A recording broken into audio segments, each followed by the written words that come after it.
everybody, how's it going? I'm ready to do Joshua 22. We only have 3 chapters left. Now, this chapter is really interesting to me. You know, we've gone through all the different tribes and they've received their land allotments. And now, as you'll remember, Reuben, Gad, and I guess it was East Manasseh, they all settled. Well, they had asked Moses for lands on the east side of the Jordan River. So truly they weren't entering with their families the promised land. But they do have tribes they do have land on the east side. Well, they had promised Moses that the agreement was that they would go help their brothers settle in the promised land, which they did. They were honest and did what they said they would do. And it took them 7 years to go in there, defeat all these places, and settle in the lands. For every tribe to settle in the lands. And in chapter 20, we talked about all the different cities that the Levites received, because they didn't receive really large pieces of tribal lands. They received cities within the other tribal lands, tribal lands. And their cities also included land for the animals, like grazing lands. So now what's going to happen is East Manasseh, Gad, and Reuben, the 2.5 tribes, are returning to the east side of the Jordan. They've been away from their loved ones for 7 years because it took them 7 years to get all these other brothers of theirs settled, and now they'll go back to their women and children and stuff like that. So here they are. This tribe of Manasseh is considered a half tribe because part of the tribe did enter the promised land. It seems like they have a lot of land, don't they? So here's the Jordan, the Dead Sea, the Sea of Galilee, the Jordan, which goes into the Dead Sea. So these guys that have been fighting and helping these guys settle are now going to return. And I find this chapter really fascinating. And even though it doesn't talk a lot about different places, it does, but it doesn't. I still am referring to this map. It's so good to have a map. So let me just read this to you. It's not a short chapter, but to me it was just interesting. I love it. It's more interesting than talking about the lands being settled. So, okay, chapter 2. Tribes beyond Jordan return. Then Joshua summoned the Reubenites and the Gadites and the half tribe of Manasseh, those whose lands are on the east, and said to them, "You have kept all that Moses, the servant of the Lord, commanded you, and have listened to my voice in all that I have commanded you. You have not forsaken your brothers these many days to this day, but have kept the charge of the commandment of the Lord your God. And now the Lord your God has given rest to your brothers, as he spoke to them. Therefore turn now and go to your tents, to the land of your possession, which Moses, the servant of the Lord, gave you beyond the Jordan. Only be very careful to observe the commandment and the law which Moses, the servant of the Lord, commanded you, to love the Lord your God and walk in all his ways and keep his commandments and hold fast to him and serve him with all your heart and with all your soul." So Joshua blessed them and sent them away, and they went to their tents. Now to the 1/2 tribe of Manasseh, Moses had given a possession in Bashan, but to the other half, Joshua gave a possession among their brothers westward beyond the Jordan. So when Joshua sent them away to their tents, he blessed them. It's interesting because, the Bible talks about how the law came through Moses, but grace came through Jesus Christ. And remember, Joshua is just another translation of Jesus. So, these guys are not fully entering into what God intended, but we won't get back into that again. And he said to them, they're still believers, though. They still are believers, those people that settled on the east side. And he said to them, return to your tents with great riches, and with very much livestock, with silver, gold, bronze, iron, and with very many clothes.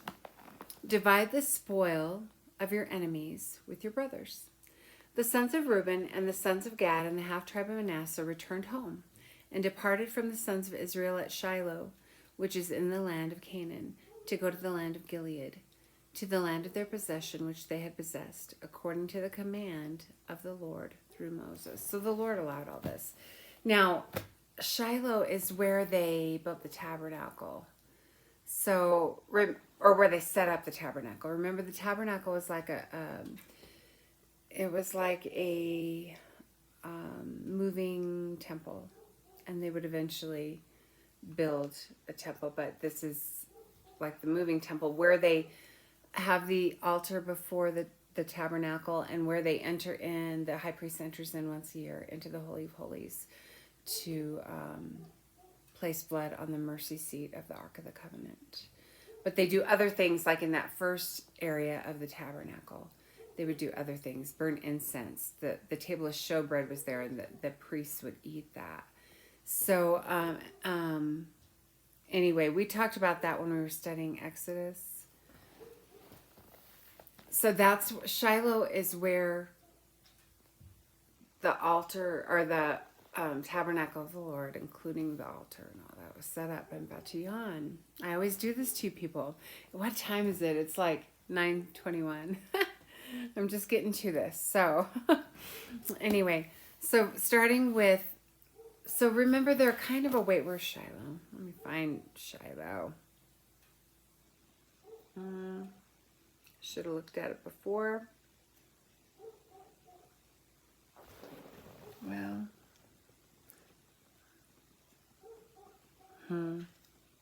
it's right here. It's right in front of my face. You all know it.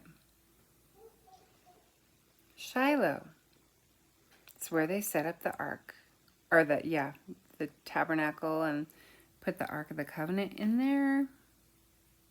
Shoot, it's not just showing up in my viewpoint here.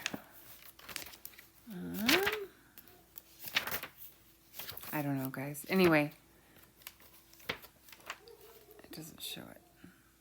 Maybe it does. I'm just not seeing it. But anyway, so, yeah, they set up this altar at Shiloh. And anyway, that's where they were to worship. You know, that's where the priests would there was an altar before you go into the tent of meeting, or the tabernacle itself, and that was set up at Shiloh. So, but that's not where, that's, you know, of course the other tribes were on the other side of the Jordan. So for them to come to the tabernacle or anything like that, when they were celebrating their different festivals and stuff, they would have to cross over. Let's just keep reading. Okay, so this section of the chapter, starting with verse 10, is subtitled The Offensive Altar. Now, I'm not even prerequisite. It's pretty clear. Let's just read it. When they came to the region of the Jordan, which is in the land of Canaan, the sons of Reuben and the sons of Gad and the half-tribe of Manasseh built an altar there by the Jordan, a large altar in appearance, so right by the river there. And the sons of Israel heard it. The sons on the other side of the river heard it and said, Behold, the sons of Reuben and the sons of Gad and the half-tribe of Manasseh have built an altar at the frontier of the land of Canaan, in the region of the Jordan, on the side belonging to the sons of Israel. Okay, so it looks like they built this altar right before they crossed, because it says it was on the side of the Jordan belonging to the sons of Israel, which would have been the promised land, which would have been the west side. So it looks like they built it right before they crossed over to their side. They built it right there near the Jordan, but close to them. Okay. When the sons of Israel heard of it, the people, the 9.5 tribes on the other side. The whole congregation of the sons of Israel gathered themselves at Shiloh to go up against them in war. They're not supposed to be worshiping or making sacrifices anywhere except in that tabernacle. So the sons of Israel, the other tribes, believed that they were going to start making false sacrifices and probably even sacrificing to false gods. They believed like their brethren, Reuben, Gad, and the half tribe of Manasseh were going to, like, I think, worship falsely. Okay, so verse 13. The sons of Israel sent the sons of Reuben and the sons of Israel sent to the sons of Reuben and to the sons of Gad and to the half tribe of Manasseh into the land of Gilead, Phinehas, the son of Eleazar the priest. So Phinehas, the Eleazar's son, the priest's son, went over there with his people. And with him 10 chiefs, one chief for each father's household from each of the tribes of Israel. And each one of them was the head of his father's household among the thousands of Israel. So representatives from each tribe. And Phinehas, the priest's son, went over there to hash it out with them. They came to the sons of Reuben and to the sons of Gad and to the half tribe of Manasseh to the land of Gilead. And they spoke with them, saying, Thus says the whole congregation of the Lord, what is this unfaithful act which you have committed against the God of Israel, turning away from following the Lord this day by building yourselves an altar to rebel against the Lord this day? So they really thought, I think they thought that, you know what? I got some information here from, I think it was Bible Hub. Let me see if I can find it.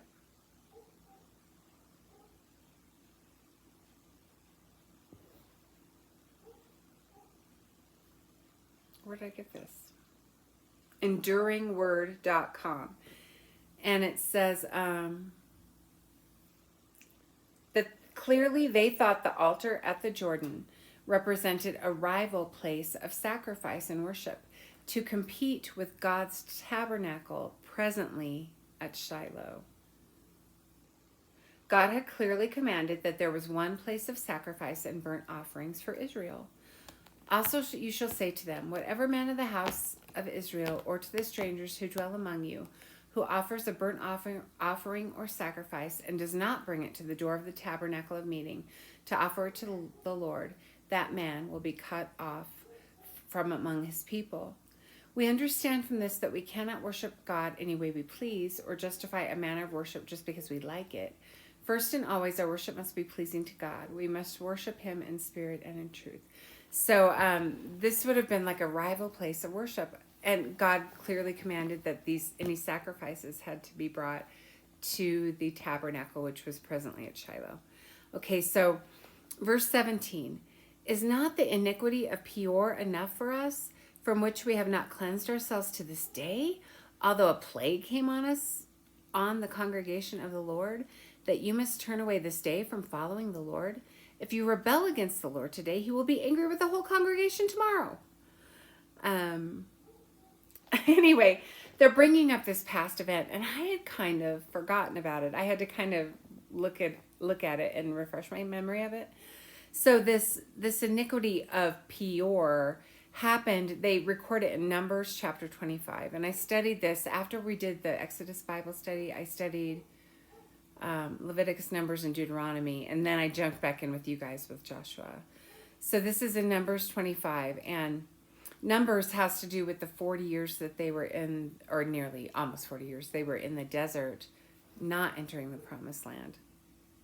And anyway, what happened there is some Israelite men had sex with these Moabite women, and they began to worship Moabite gods. I'm going to turn there just briefly. So I'm going to go to Numbers chapter 25. And basically they were unfaithful to God because they were worshiping false gods.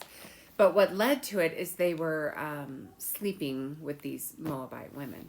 So let me read just the first three. Well, maybe I'll do the first 4 verses of Numbers chapter 25, subtitled The Sin of Peor. While Israel remained at Shittim, the people began to play the harlot with the daughters of Moab.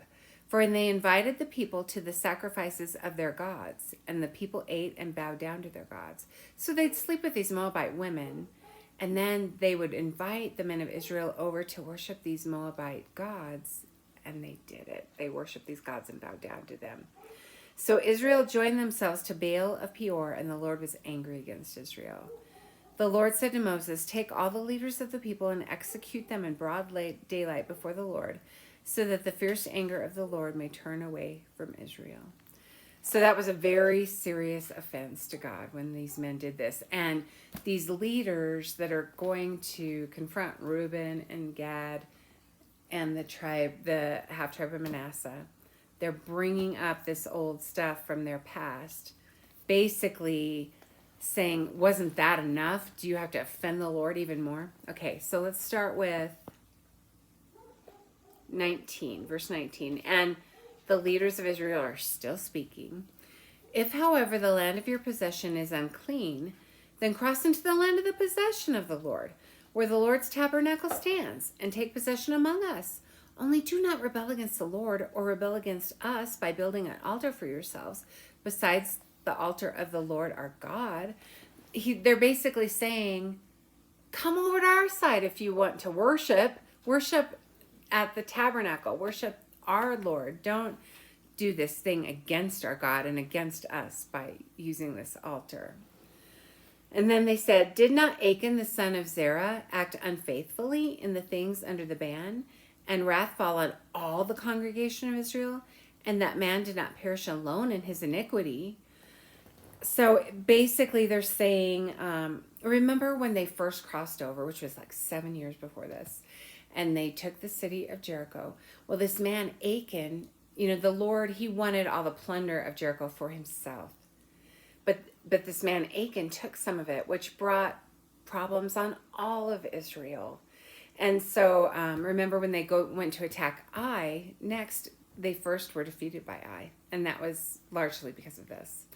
So they're saying, if you do this, if you worship at this false altar you built, this altar that you built away from the tabernacle, it's going to harm all of us. Your sin will harm all of us. And they're misunderstanding the situation. We'll get into that in a minute. But sin does not just bother the person who did it. It doesn't. It harms their family. It harms their society. It harms everyone around them. And so, and it can lead other people into sin. So they have a point, but they still, the leaders of Israel don't even understand what's going on. But they have a point. If the people on the east side were really in the wrong, they would have a point. But let's keep reading.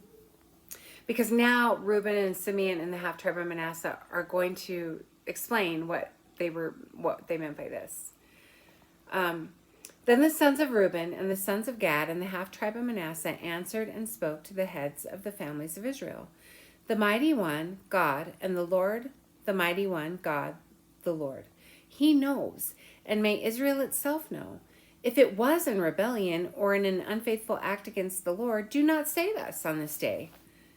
If we have built us an altar to turn away from following the Lord, or if to offer a burnt offering or grain offering on it, or to offer sacrifices of peace offerings on it, may the Lord himself require it." So whether they were using this altar to make sacrifices to the Lord or offerings to the Lord or to some false god, either one would have been wrong, because the Lord commanded to be worshipped at his temple or his tabernacle. And of course, worshiping false gods is always wrong. Okay, verse 24.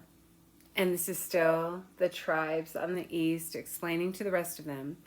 "But truly we have done this out of concern, for a reason, saying, in time to come your sons may say to our sons, what have you to do with the Lord, the God of Israel?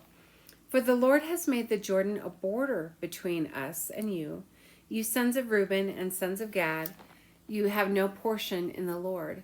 So your sons may make our sons stop fearing the Lord. Therefore we said, let us build an altar, not for burnt offering, nor for sacrifice. Rather it shall be a witness between us and you, and between our generations after us, that we are to perform the service of the Lord before him with our burnt offerings and with our sacrifices and with our peace offerings, so that your sons will not say to our sons in time to come, you have no portion in the Lord. Therefore we said, it shall also come about, if they say this to us or to our generations in time to come. Kitty, would you not do that? Kitty, no. Never mind. It shall also come about, if they say this to us or to our generations in time to come, then we shall say, see, the copy of the altar of the Lord, which our fathers made, not for burnt offering or for sacrifice, rather it is a witness between us and you. Far be it from us that we should rebel against the Lord and turn away from following the Lord this day by building an altar for burnt offering, for grain offering, or for sacrifice. Besides the altar of the Lord our God, which is before his tabernacle. So basically, the tribes on the east side there, they're saying, we just built this basically as a witness, as a symbol that we also belong to the Lord. And, you know, they were concerned that the tribes, all the other tribes on the other side would forget, you know, in generations to come that we're part of you. And so they had no intention of making any kind of sacrifices to the Lord or any false god on that altar. That altar, it was just a symbol. It was kind of like building a statue as a memorial, or that we might do today, or something like that. They weren't going to worship on it. They had no intention of that. Their brethren on the Holy Land side just assumed that and didn't go ask them about it, but went to confront like they were ready to go to battle. You know, I guess they did. They went and confronted them before actually attacking them. So I guess in a way they did, but they assumed the worst when that was not the intention of the 2.5 tribes on the other side. So when Phinehas the priest and the leaders of the congregation, even the heads of the families of Israel who were with him, heard the words which the sons of Reuben and the sons of Gad and the sons of Manasseh spoke, it pleased them. They were satisfied with that explanation. All they had to do was ask, right? The intention was not bad. They did not have intentions to worship at this altar. And Phinehas the son of Eleazar the priest said to the sons of Reuben and to the sons of Gad and to the sons of Manasseh, today we know that the Lord is in our midst, because you have not committed this unfaithful act against the Lord.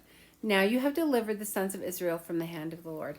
They really were concerned that if the 2.5 tribes had intended to use this altar inappropriately as an actual altar, that they would also suffer the consequences. And, you know, when one family member sins, it affects everybody.